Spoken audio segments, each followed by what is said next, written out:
Zero FIR इतना ज्यादा जरूरी है कि इंडिया के हर सिटीजन को इसके बारे में पता होना चाहिए। जहां पर एफआईआर लिखी भी नहीं जाती वहां पर जीरो एफआईआर का कॉन्सेप्ट लेकर जाओ, एफआईआर चुटकियों में लिखी जाएगी। आपने कभी सोचा है अगर आपके साथ में किसी ने क्राइम कमिट कर दिया, उसके बाद आप सबसे पहले कहाँ जाओगे?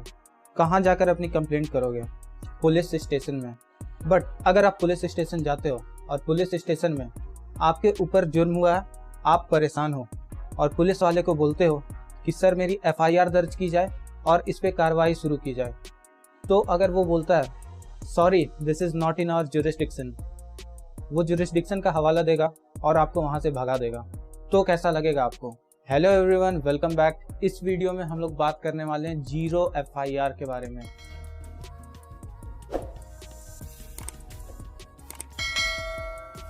अब सबसे पहले एफआईआर की बेसिक से इंफॉर्मेशन दे देना चाहता हूं। अगर आपको नहीं पता हो तो एफआईआर फर्स्ट इंफॉर्मेशन रिपोर्ट, ये अक्सर कॉग्निजेबल मामलों में पुलिस लिखती है, इस पे कार्रवाई जल्द से जल्द की जाती है और इसे इसलिए लाया गया था, एफआईआर का कॉन्सेप्ट इसलिए आया था ताकि जितने भी सीरियस नेचर के क्राइम हो रहे हैं, देखो क्राइम सारे सीरियस होते हैं मगर कुछ क्राइम उनकी इंटेंसिटी कुछ ज़्यादा ही होती है, उस जगह पर पुलिस को एफआईआर लिखनी पड़ती है और वो जो एफआईआर लिखी जाती है उस पर एक्शन भी रैपिडली लिया जाता है, इसलिए एफआईआर का कॉन्सेप्ट आया।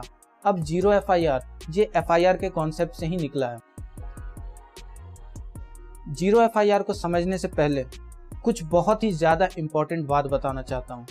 तो कॉग्निजेबल ऑफेंसेस वो सारे ऑफेंसेस होते हैं जिनमें क्राइम की इंटेंसिटी बहुत ही ज़्यादा होती है, जल्द से जल्द एक्शन नहीं लिया गया तो सबूत मिट सकते हैं या क्रिमिनल फरार हो सकता है। दूसरी बात ज्यूरिस्डिक्शन।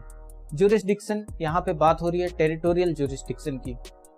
आपको कैसा लगेगा जब आपको पुलिस बोल दे कि ये हमारे एरिया में ही नहीं है, दूसरे एरिया के पुलिस स्टेशन में जाओ। उस वक्त पे अगर आप एक विक्टिम हो तो आपको बहुत ही बुरा लगेगा, आपको लगेगा ये सारा ही सिस्टम बेकार है। अब हम लोग इसकी हिस्ट्री के बारे में भी बात करेंगे कि जीरो एफआईआर आया कहाँ से। तो जो दिल्ली में 2012 का निर्भया कांड हुआ था, उसके बाद में जस्टिस वर्मा की कमेटी बैठी थी। इस कमेटी के रिकमेंडेशन पे 2013 में पूरे इंडिया में जीरो एफआईआर के कॉन्सेप्ट पे बहुत ज़्यादा जोर दिया जाने लगे। तो Lalita versus state of UP के केस में कोर्ट ने यह कहा कि एफआईआर लॉन्च करनी ही पड़ेगी, इसका कोई अल्टरनेटिव नहीं होता है। दूसरी बात 2019 का एक केस था जिसमें बताया गया कि जीरो एफआईआर बहुत ज़्यादा जरूरी है, इसे रिफ्यूज़ नहीं किया जा सकता। प्रीति वशिष्ठ वर्सेस स्टेट, जिसमें कि दिल्ली हाई कोर्ट ने यह बताया था कि जीरो एफआईआर को डिनाई नहीं किया जा सकता। अब एफआईआर जब भी लिखी जाती है वो एक रजिस्टर में नोट होती है।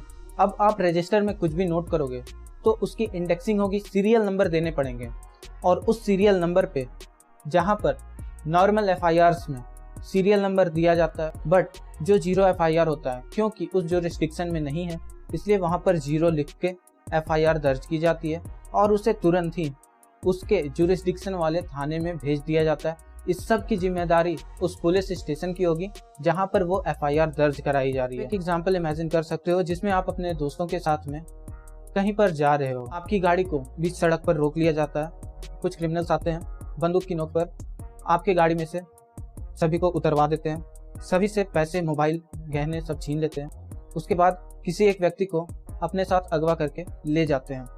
आप सारे दोस्त परेशान होकर के सबसे पहले क्या करोगे? नियरेस्ट पुलिस स्टेशन ढूंढोगे और वो नियरेस्ट पुलिस स्टेशन ढूंढने के बाद आप जा करके वहाँ पे बताओगे कि हमारे ग्रुप ऑफ फ्रेंड्स से किसी एक का किडनैपिंग हो गया। सिचुएशंस अलग अलग हो सकती है। मैंने बस किडनैपिंग जो एक कॉग्निजेबल ऑफेंस है उसका एग्जाम्पल देने के लिए ये सिचुएशन बताया। अब वहाँ पर पुलिस वाले को जीरो एफआईआर दर्ज करनी ही पड़ेगी और अगर वो नहीं करता है तो उस पर सेक्शन 166A के तहत कार्रवाई हो सकती है, उसको डिपार्टमेंटल इंक्वायरी भी फेस करनी पड़ेगी। तो इस तरह से बहुत सारे सिचुएशन हो सकते हैं जिनमें कि जीरो एफआईआर का दर्ज होना बहुत ज़रूरी हो जाता है, स्पेशली उन सारे सिचुएशंस में जिसमें वुमेन की सेफ्टी और डिग्निटी पर सवाल उठते हों। उन जगहों पर पुलिस को डिनाई कर ही नहीं सकती।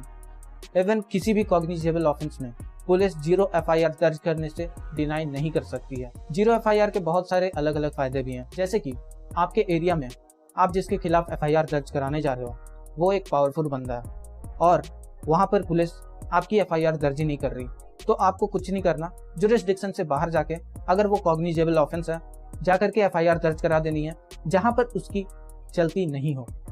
सिंपली पुलिस एफआईआर दर्ज करेगी और फिर उसे आपके जुरिस्डिक्शन वाले थाने में भेज देगी।